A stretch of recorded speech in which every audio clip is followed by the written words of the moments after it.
Bienvenue à l'édition de ce jour où nous entretenons sur le thème Sois fécond. Et le passage que nous allons examiner est tiré du premier chapitre du livre de la Genèse, verset 28.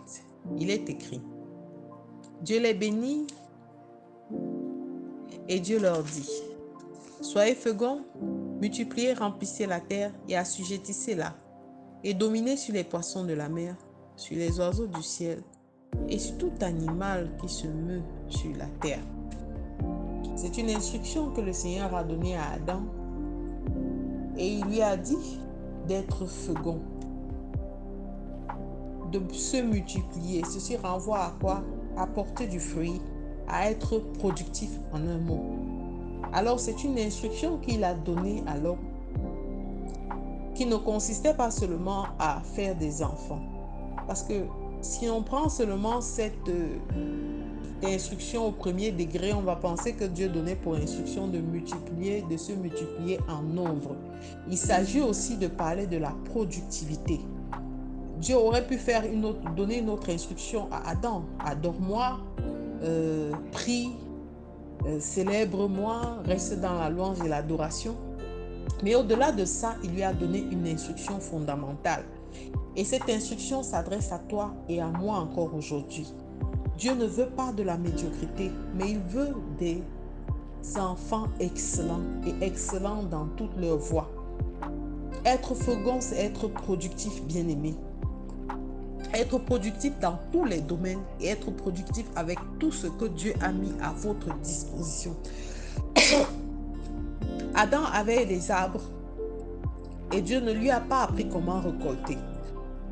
Mais avec ce que Dieu lui a mis en lui comme dépôt, il a compris qu'il fallait lui-même, et en examinant les lois de la nature, se déployer et apprendre non seulement à s'aimer, mais à se trouver son pain, à trouver comment manger et à se rassasier. Pour être productif, il faut trois aspects qui accompagnent notre démarche avec Dieu. Le premier aspect renvoie à la capacité de porter du fruit. Il faudrait que dans la multiplication, dans le fait d'être fécond, qu'on puisse voir des résultats palpables. Le Seigneur a dit assujettissez et dominez sur les poissons de la mer, sur les oiseaux. Le Seigneur n'a pas dit aux hommes de se dominer les uns les autres et de se déployer dans toute leur méchanceté et dans toute leur aigreur.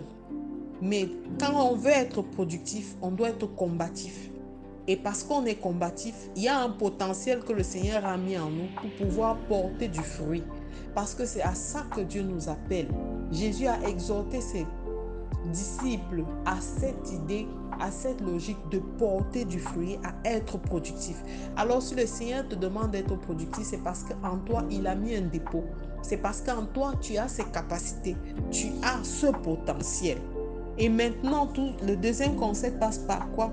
La démonstration par la manifestation des choses, de l'authenticité des fruits que tu portes. Quel genre de fruits portes-tu, enfant de Dieu? Quel genre de fruits portes-tu, serviteur de Dieu? Les fruits qui conduisent à la destruction ou les fruits qui concourent à harmoniser l'environnement dans lequel tu vis ou à développer les autres ou à aider les autres à émerger en tant que leader? Quel type de fruits tu portes? On doit pouvoir toucher tes fruits du doigt. Ils doivent être palpables. Et en dernier lieu, nous devons rester obéissant à la parole de Dieu dans toutes ses voies. Parce que c'est une instruction. C'est une instruction à laquelle nous sommes tous interpellés aujourd'hui.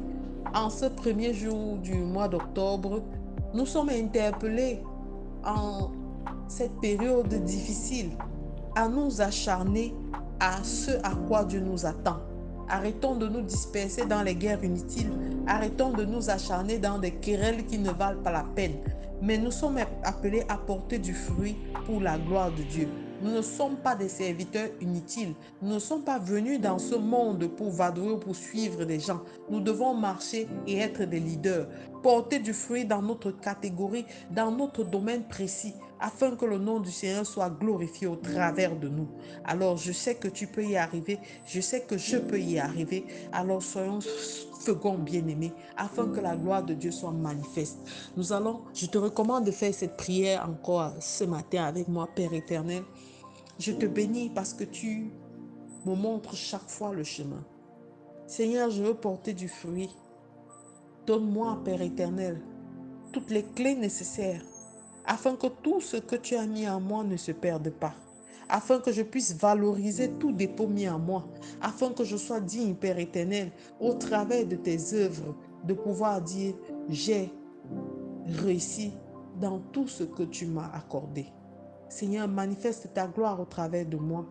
Au nom de Jésus-Christ, nous avons prié. Amen, amen, amen.